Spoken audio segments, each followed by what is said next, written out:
جنگ صفین کی واپسی پر میدان کربلا میں کھڑے ہو کے فرمایا امیر المومنین نے صبرن یا ابا عبداللہ، صبرن یا ابا عبداللہ، صبرن یا ابا عبداللہ۔ ہمراہیون علی کی سپاہیوں نے کہا یا امیر المومنین یہ کس کو آپ صبر کی تلقین دے رہے ہیں؟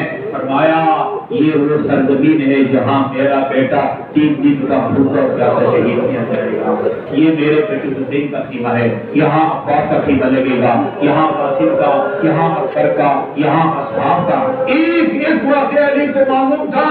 ہاں فرمایا بیٹی ٹھیک کہا ہے ام ایمن نے جو کچھ فرمایا ہے، اور یقیناً بعض علماء کرام سے سنا بھی ہے، سب کو وصیتیں کی ہوں گی، ایک خاص وصیت اپنے علمدار بیٹے سے بھی کی ہے۔ عباس تجھے پتہ ہے خدا نے تجھے کیوں پیدا کیا؟ ہم سب کی طرح اللہ تعالیٰ نے عباس کو بھی اللہ تعالیٰ کی عبادت کے لیے پیدا کیا ہے۔ ما خلقت الجن والانس الا لیعبدون، مگر خلقت کی ایک کعبے کا مقصد ایسے رہتا ہے جس میں عباس کا کوئی شریک اور ثانی نہیں ہے، اور وہ کربلا میں مظلوم کربلا کی حمایت ہے۔ اشرے کی مجالس میں عرض کرتا رہا ہوں، ایک ادری شاعر ہے، وہ قلم کا عد لے کے عباس کی شان میں قصیدہ لکھنے کے لیے بیٹھ گیا، اور پہلا مصرع لکھا یوم ابو الفضل استجار بہ الہدی، عاشور کے دن سراپا ہدایت یعنی حسین اپنے علمدار کی پناہ میں چلا گیا۔ پھر سوچا یہ کیا لکھ دیا تم نے؟ یہ آقا کی شان میں کہیں گستاخی نہ ہو، تمہیں نہیں پتہ یہ کائنات حسین کے لیے بنی ہے؟ حسین کے ایک جوش لفظ سے عمر خاص کے لشکر کا صفایا ہو سکتا ہے۔ گھبرا کے قلم کا ہاتھ کو چھوڑ دیا، سو گیا، اور خواب میں نواز پیغمبر کو دیکھا۔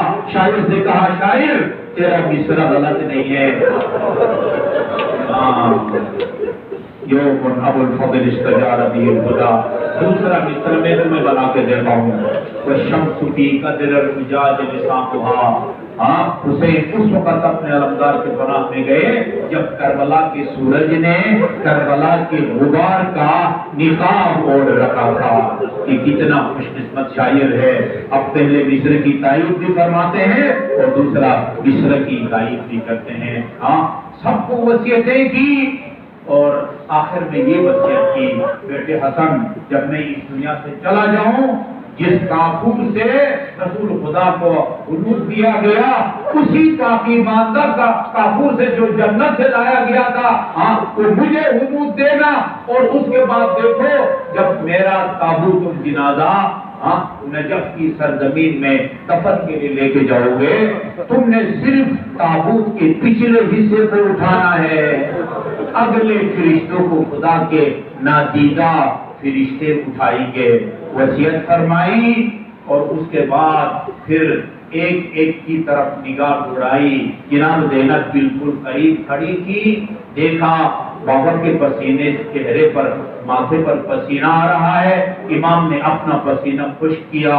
جناب زینب کبریٰ نے پوچھا یہ بابا میں یہ کیا مطلب پسینے کے قطرات دیکھ رہا ہوں؟ فرمایا میں نے 3 دن پہلے رسول خدا کو دیکھا تھا، اور فرمایا تھا علی میں تیرا بھائی جعفر طیار، تیرا چچا جناب حمزہ سید الشہداء، جناب خدیج الکبریٰ، ہم سب کی تیری دیدار کے لیے مشتاق ہیں، جلد ہمارے پاس چلے آ۔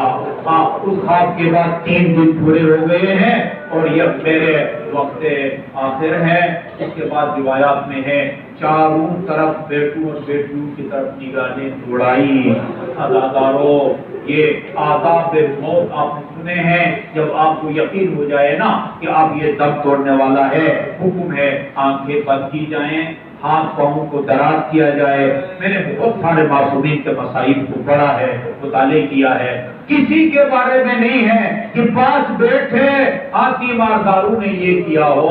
روایت میں ملتا ہے فغمض عینیہ، میرے اور آپ کی امام نے اپنی آنکھیں خود بند کی، ومد یدیہ ورجلیہ، دونوں ہاتھ اور پاؤں کو پھیلایا، اور فرشتوں کے سلام کا جواب دیا. معلوم ہوتا ہے ایک فرشتہ ملک الموت نہیں آیا تھا. وعلیکم السلام یا رسول اللہ، اے اللہ تعالیٰ کے نمائندہ فرشتوں میرا سلام بھی قبول کرو. اس کے بعد امام کی روح قفص السوری سے پرواز کر جاتی ہے. اداکاران گرامی، امام حسن اور امام حسین نے بابا کو غسل دیا. روایات میں ملتا ہے جب کوفہ سے نجف کی طرف یہ جنازہ جا رہا تھا، راستے میں جس دیوار کے پاس سے گزرتا، جس درخت کے پاس سے گزرتا، آواز آتی تھی السلام علیکہ یا امیر المؤمنین. در دیوار امیر المؤمنین کو سلام کرتے تھے.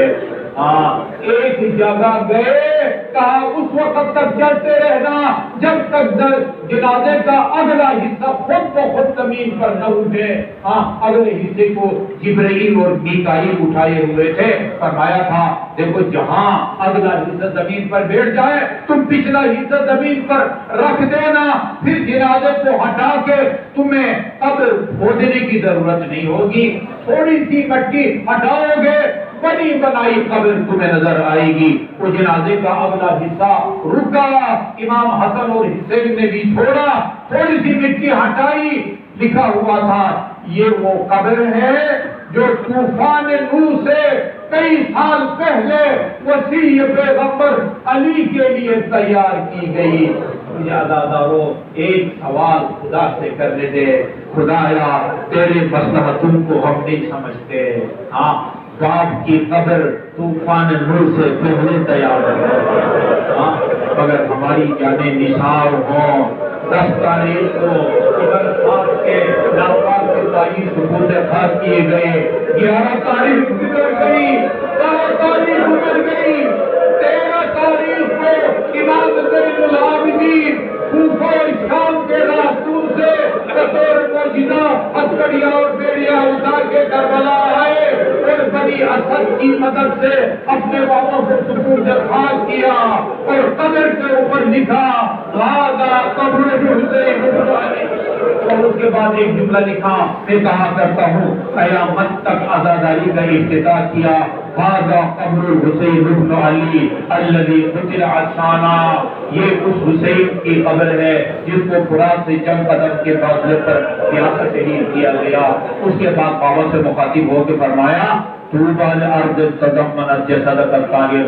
بابا یہ زمین کا ٹکڑا کتنا خوش قسمت ہے جس نے آپ کے بابا کے نازنین بدن کو اپنے آغوش میں لیا ہوا ہے. آپ کو پتا ہے اس بدن کی حالت کیا تھی؟ بختر کی کتابوں میں لکھا ہوا ہے بدن کے صرف اگلے حصے پر 900 سے زیادہ تلواروں اور نیزوں اور پتھروں کے زخم تھے. عمل آخرت خبر وجہ مشرقہ. بابا آج کے بعد عالم آخرت آپ کے نور کی وجہ سے منور ہو گیا. وَأَمَّا اللَّيْلِ فَمُسَحَّدْ. آج کے بعد سجاد کو راتوں کو سونا نصیب نہ ہوگا اور میرے غموں کا یہ طوفان کبھی نہ رکے گا. تب تک روتا رہوں گا حتیٰ یختار اللہ لأہل بیت نبی کا دارت التی انت بہا مقیم. یہی وجہ ہے عزادارو.